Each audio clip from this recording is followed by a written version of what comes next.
Hello and welcome to And All Shall Be Well. My name is Megan Rohrer and I'm your host.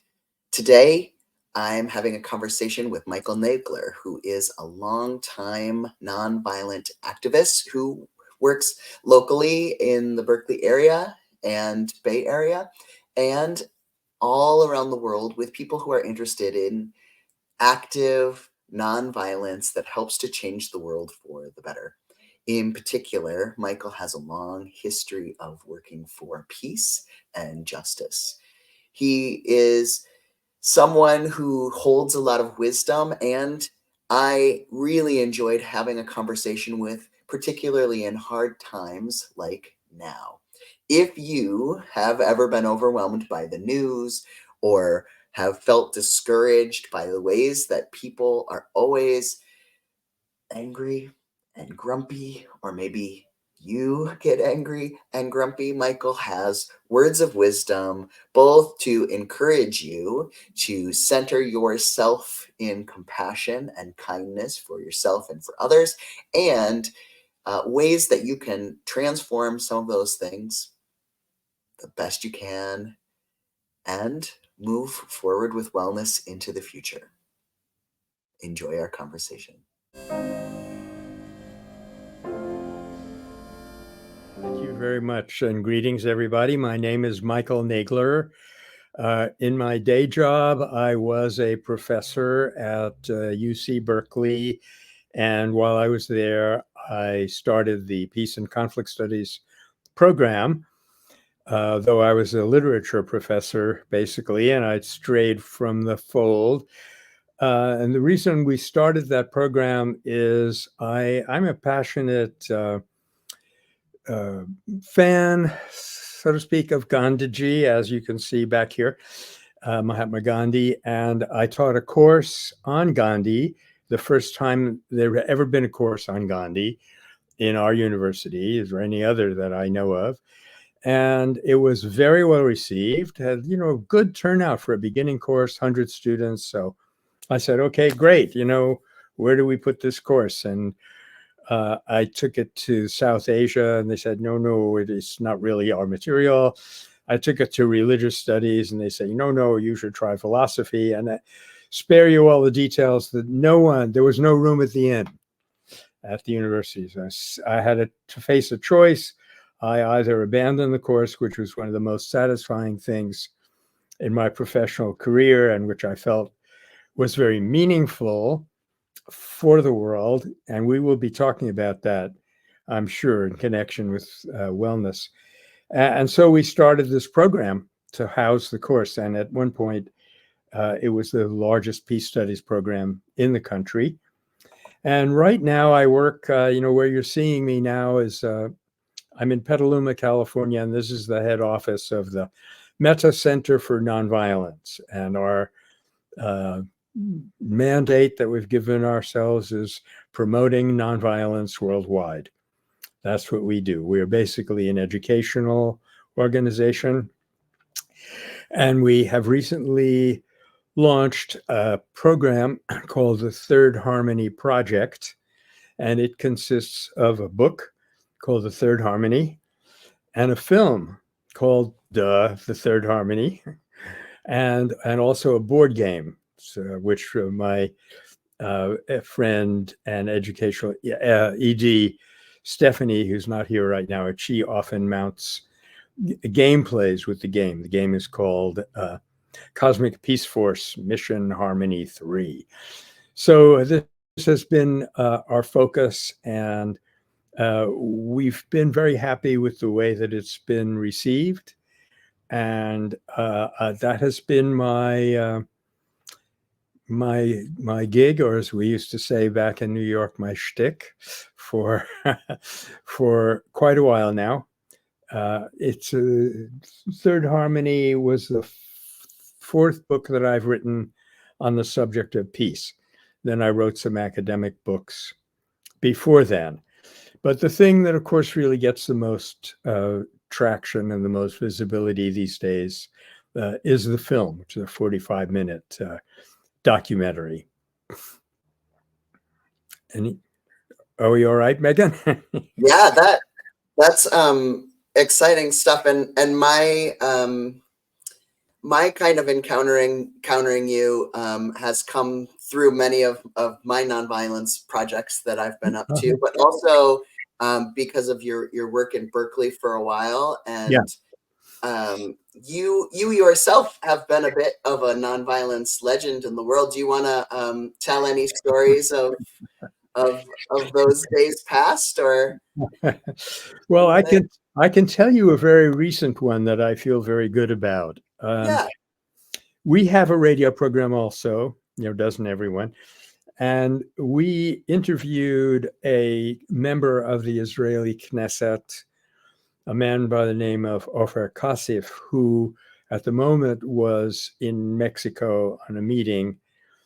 And when he got back to Israel, he's very outspoken. He's against what's going on in Gaza, as any reasonable human being would be, and he's against what led to it, the occupation and so forth. And we found out that shortly after he returned to Israel, there was an attempt to impeach him on the grounds of not being patriotic. And he came within 4 votes of being impeached. He basically scraped by. And one of the things that he used to demonstrate that he really was in favor of nonviolence and not against Israel or anybody else was our interview. So it's rare in this field when you can see a direct, concrete result of your work.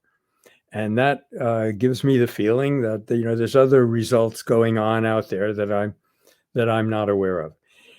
And since I'm absolutely persuaded, as you probably are also, Megan, that as Martin Luther King said, we really don't have a choice meaningfully between violence and nonviolence anymore. The choice is between nonviolence and non-existence. So I'm on the side of nonviolence, and you are also, and it's very rewarding to have that repercussion, that impact. Yeah, and it feels like it's such a wide divide these days between those who believe that tearing everything down is the way to move forward, and those that sort of use a more active, creative nonviolence in the world, and want to dramatize the ways that injustice exists, but not in a way that is trying to deflate the morality and humanness of other people. And that's the key. For me, that kind of comes from this idea that if we harm others, it bounces back. I just was listening to a long interview with a friend of mine out here in California, Norman Solomon, and it was pretty devastating about I won't go into the details, but about all the war fighting that's going on, and how our country is responsible for a good bit of it. And one thing that he emphasized very cogently is if you really think that you can cause injury to others without causing injury to yourself, you are seriously deluded. And I was just saying with a friend of mine that one of the positive developments in the last, well, this one is pretty darn recent, actually, the last maybe 10, 15 years, is this concept of moral injury. Meaning that when you are engaged in injuring other people, even if your government pats you on the back and says, good work, you in your heart know what you're doing and you get injured by that. And I know at least one psychiatrist, friend of the family, actually, who treated military veterans. This is quite a long time before we had even the term moral injury. And he said in his professional experience, nobody carries out war without being injured, without being traumatized. So the scientific outlook on what you were just saying, Megan.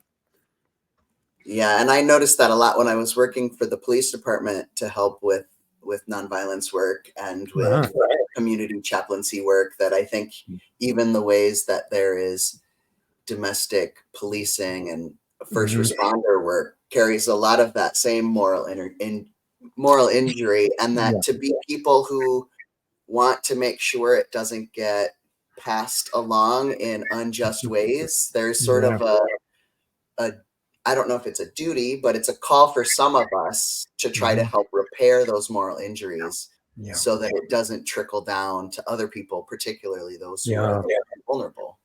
You're so right. I mean, we often use the expression in nonviolence work and peace work more generally of breaking the cycle. Because violence kicks over into other violence unless somebody can intervene, and the other person is not going to do it. So you have to intervene. And I'm firmly convinced that nonviolence and what we call constructive program, borrowing that term from Gandhi, is the most effective kind of intervention that we can carry out today. We have a resource on our website called the Roadmap, and it's 3 concentric circles, and the inner circle is you taking care of yourself. The medium circle, the middle circle, is getting engaged in constructive program. You find constructive ways to work on the problem. Often that will solve the problem. If it doesn't, and only if it doesn't, then you go to civil disobedience or nonviolent resistance.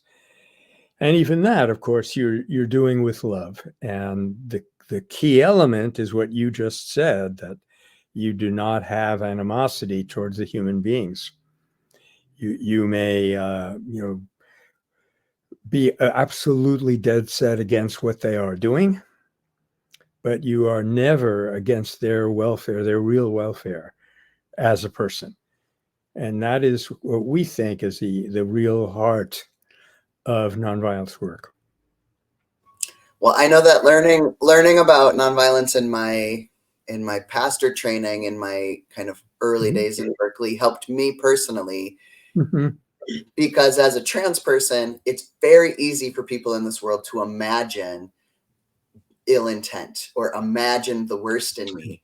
And so to have in myself a very strong continued discipline of nonviolence helps me to sort of outlast other people's fears and lies that they have. And I see that same thing in Martin Luther King Jr.'s writings and other people who have been on different marginal spaces, whether it's being against colonizers, that there's this way in which people can try to dismiss everything you stand for or by imagining the worst in you.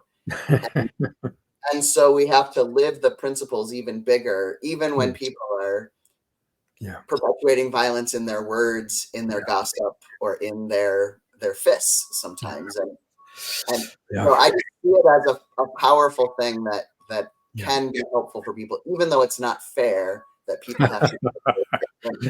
No, it's not fair. But what we can rely on is when we refuse to identify a person with the worst that they have done, that there's so much evidence now that that does influence them. You may or may not see it. It may or may not be visible. That's why I had developed this concept called work versus work. I say nonviolence always works. It always works. It always influences people and the environment, but it doesn't necessarily work in the sense that it's going to do exactly what you want it to do. But, while you were speaking, I was reminded of this concept that is used very often in Central America, which is firmeza permanente, permanent firmness. You can, and Martin Luther King said this beautifully, we're going to outlast your hate with our love. And because ultimately love is real and hate is not, it will work. And we do have that great advantage to hold on to. Yeah, the timeline isn't always in our control about when people notice the Yeah, methods that sort of center us, yeah, but I have seen it work in the long run. In fact, yeah. I think every single person who ever said negative things to me in high school has since apologized, but it took 30, Oh, right? And very that for me nice. is sort of this like, I shouldn't have had to like live in ways that were big for the rest of my life for that to happen, but it does happen. Yeah, it does happen.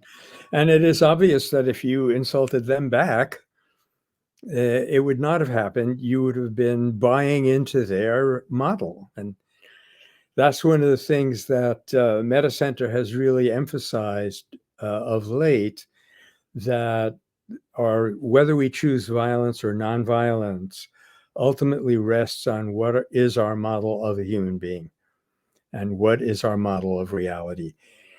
If we buy, I'm sorry for interrupting you, and I really love this subject.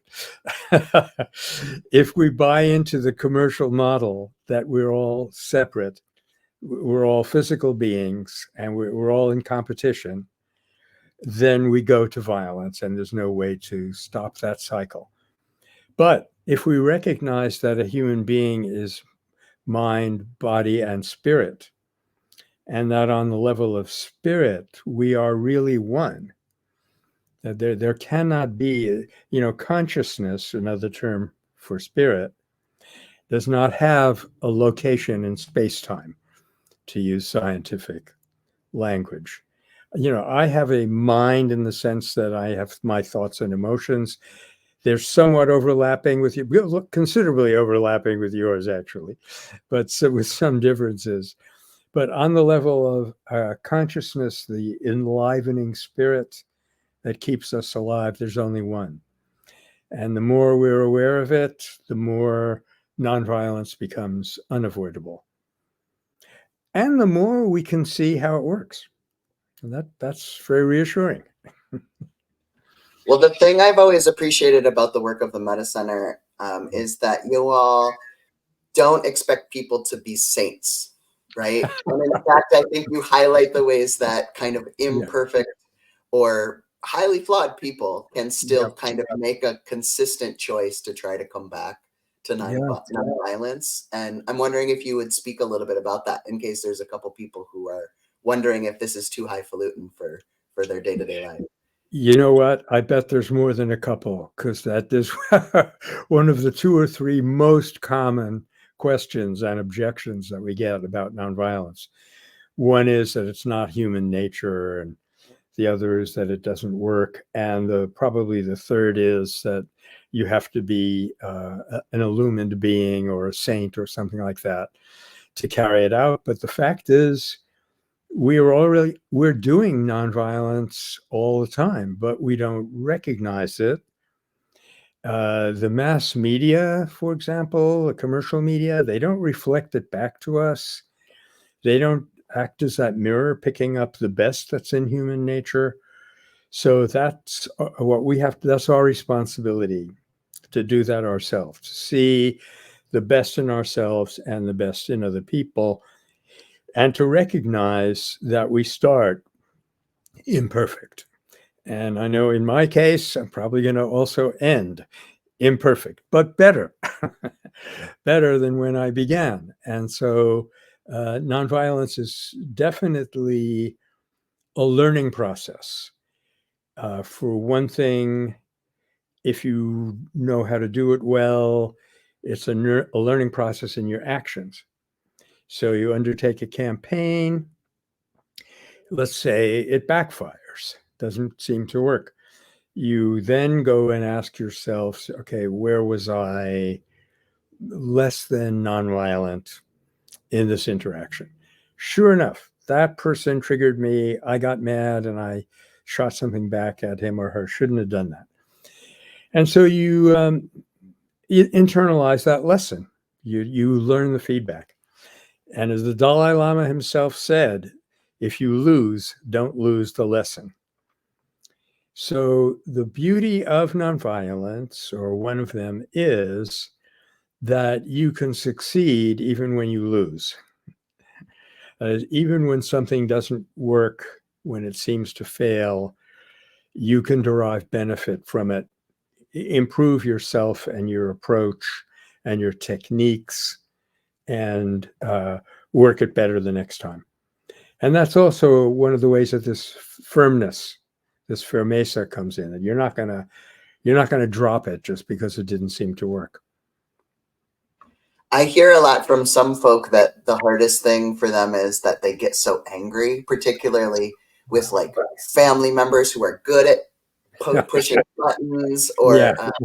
or just seeing the news being so angry all the time. Yeah. What is your kind of advice for people for whom anger is a difficulty? Yeah. Another really, really good question. I think I would answer that on two levels. One is a kind of, well, just as a kind of general principle, not to beat up on yourself because you were angry, not to feel that anger was a moral failure of some kind. Instead, just very scientifically, look upon anger as energy and then ask yourself, okay, this energy has come up. I'm not going to say, whether I like it or I don't like it. What I'm going to say is, how shall I use it?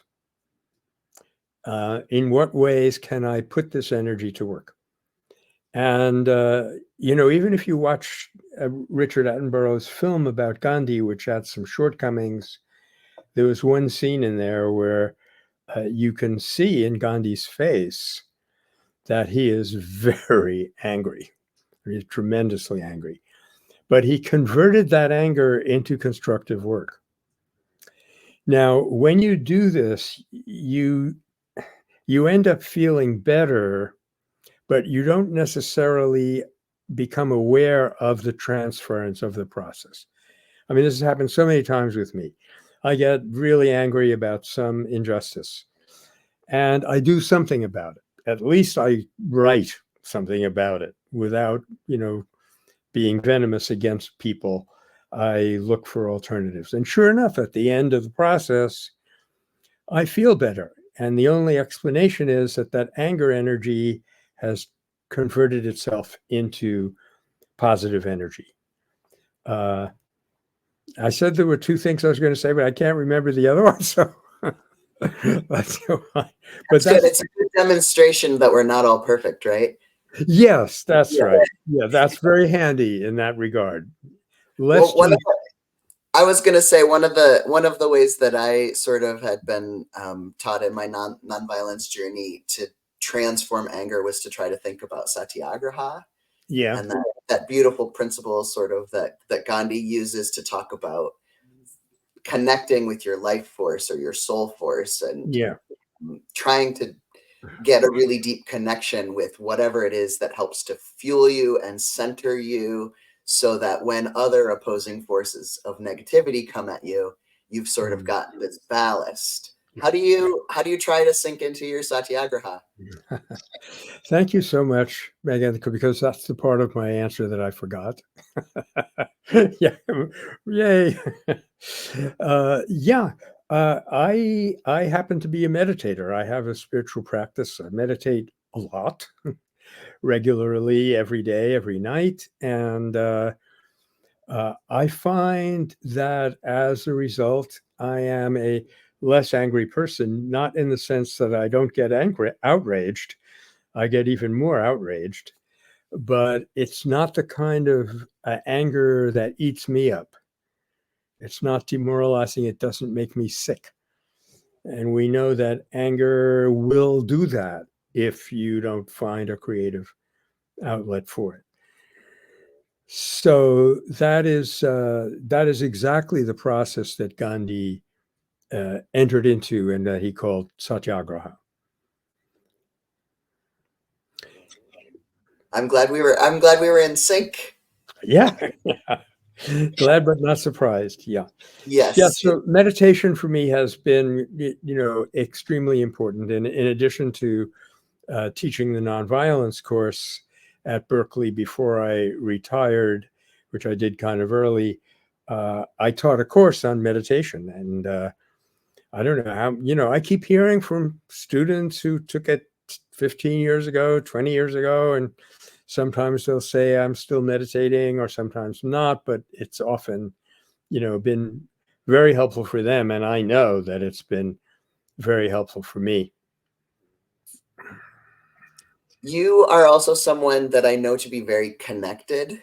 Particularly, I like to think of you as someone who like connects hopeful people who are doing work in the world. And I'm particularly for people who might only be like finding terrible things in their news feeds and their scrolls. Yeah. What are some stories or people that you think people should be paying attention to where hopeful things are kind of bubbling in the world? Yeah.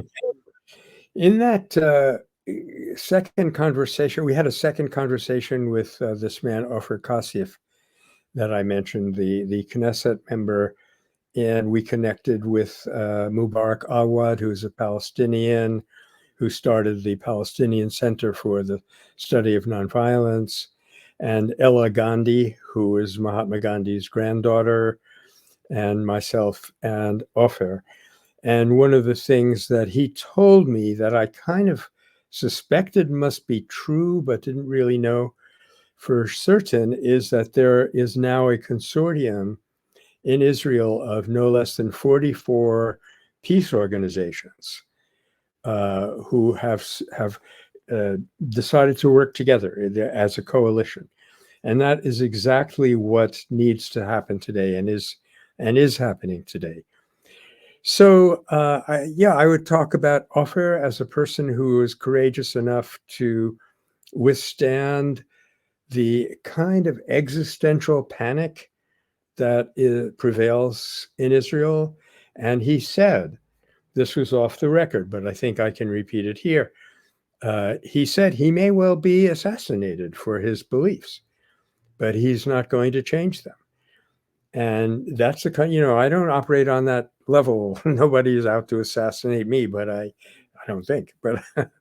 But I found that extremely inspiring. And then if you go back in the past, gosh, there are so many people that I like to think about. I don't know why this particular one occurs right now, but he was a Catholic priest from Poland. His name was Maximilian Kolbe, and he was arrested by the Gestapo, and he was in the concentration camp. He was in Auschwitz, and the Germans offered him to release him on the grounds that he was Volksdeutsch, that is ethnically German, because his name was Kolbe, which is German. He said, no, thank you, I'm Polish, I'm going to stay with my people. Then one day, a prisoner tried to escape, and he did actually make good his escape. And what they did in those camps was they would pick out 10 people and do away with them in a way that was, as you can imagine, not very pleasant. And I will not go into the details. But one guy is pulled out and he broke down. He said, my children, my family, my wife, I'll never see them again. And then Kolbe did something absolutely remarkable. I got out of line, walked up to the commandant and said to him in perfect German, I have a favor to ask of you. Well, you can imagine how shocked this Gestapo officer is. And he said, what is it? And he said, I want to die in the place of that man. And so after a stunned silence, his wish was granted and he did die. And you might think that, okay, this is a classic case of nonviolence not working. But later on, after the war, we find out that his sacrifice inspired thousands of people. And being inspired in a concentration camp was not just a feel-good thing. It meant a difference between life and death. If people got demoralized, they died in those circumstances. You had to somehow hold on to your will to live. So it is possible within reason. Science is just starting to catch up with us and starting to show us how nonviolence works. But we have to infer that this one act of sacrifice rescued hundreds, maybe 1,000 people. So I find that very inspiring, and it really is a good illustration of the dynamics of nonviolence. Let me hasten to add, you do not have to die to practice nonviolence. Most of the time, if you act soon enough and smart enough, you don't even have to risk dying. But we have what we call in the Meta Center this escalation curve, where first section of the curve you can talk to people, so you do, but then there's a point where they won't listen to you anymore. You go on to the second phase, and in the second phase you have to carry out satyagraha, or nonviolent resistance. If even that doesn't work, you sometimes have to reach a point where you risk death. And for example, the way Gandhi would undertake a fast and say, I'm not going to eat until you guys stop this. And they did stop it. So the risk of the ability to turn your back on your own personal life has a tremendous power. Now, let me again add, more realistically, if you do this, if you intervene in a problem soon enough and you understand nonviolence accurately enough, it virtually never gets to that point. And there are really less than a handful of people who have died practicing nonviolence, to my knowledge, versus the tens of thousands who are dying as helpless victims or in the attempt to carry violence out.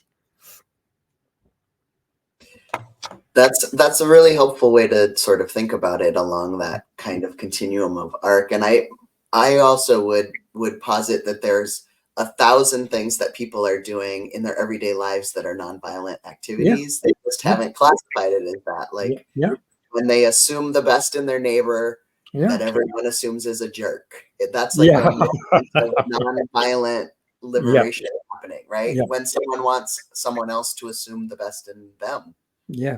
Right. And sharing other people's stories and getting to know your neighbors. And so many people classify it as just the like marching and protesting and the sit-ins. A lot of the tactics that worked for Martin Luther King Jr. and for Gandhi and for others, but they kind of forget that anything that makes it known that you're in the midst of a struggle and you need help can be one of those acts of nonviolence if you centered in your compassion place. Oh, that's well put. That's well put. Yeah, and people, as you say, they often gravitate immediately. They want to do something. The first thought is, let's pick up a sign and protest. Let's go out and show them that they're wrong.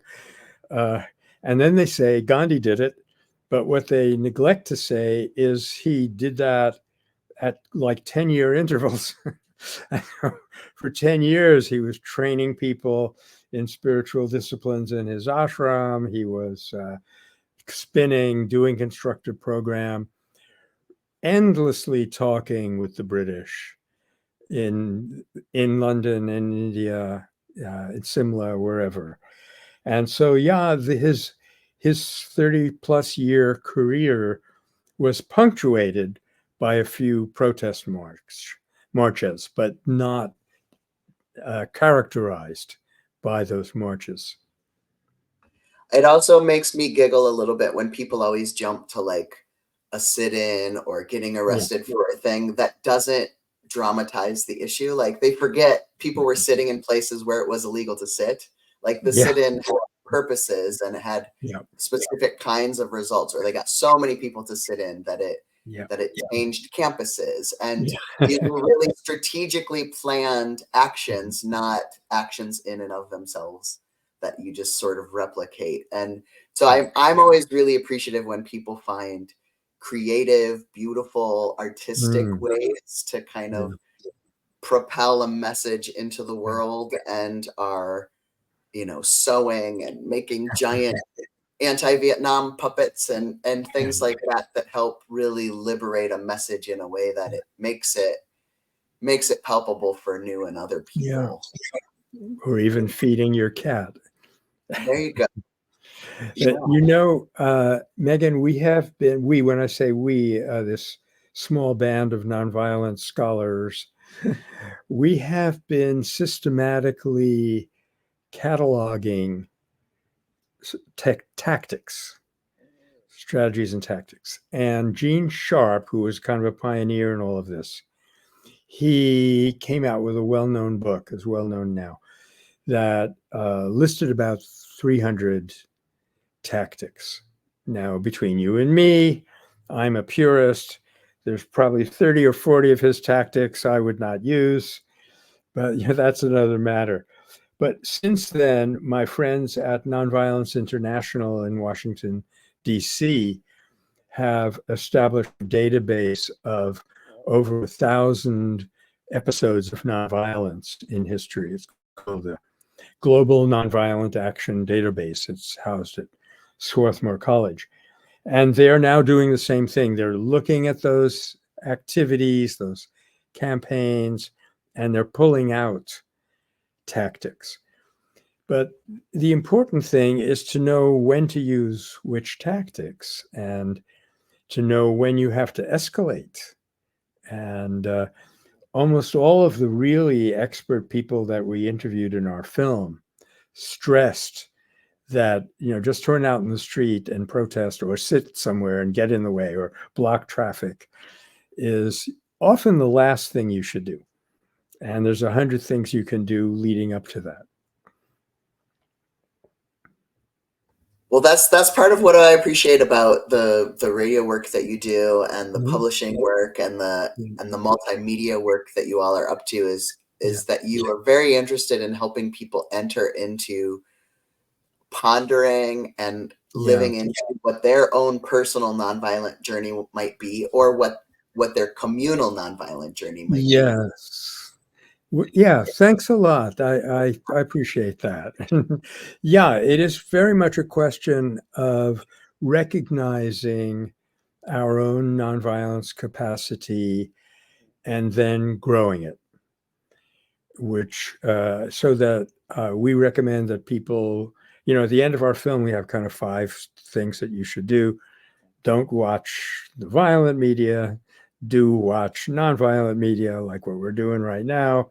Learn about nonviolence and ground yourself spiritually in the way that we were talking about earlier.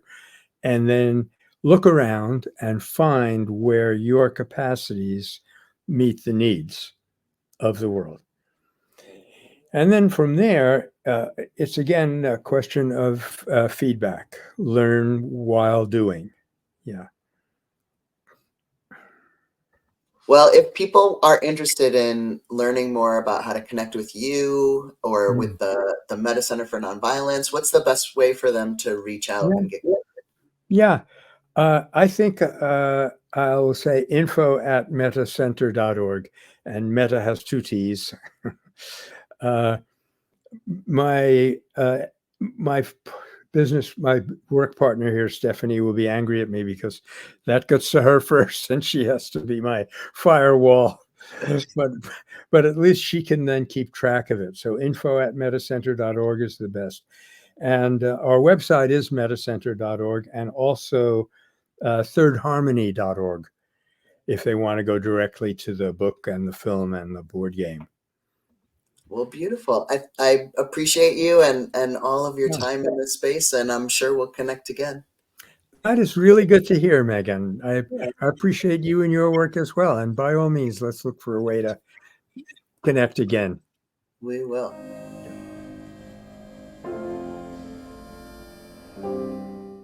Thank you for listening to our conversation with Michael Nagler. I am so grateful that you made it through to the end, and I hope that this conversation has inspired you to live with kindness and compassion in the world.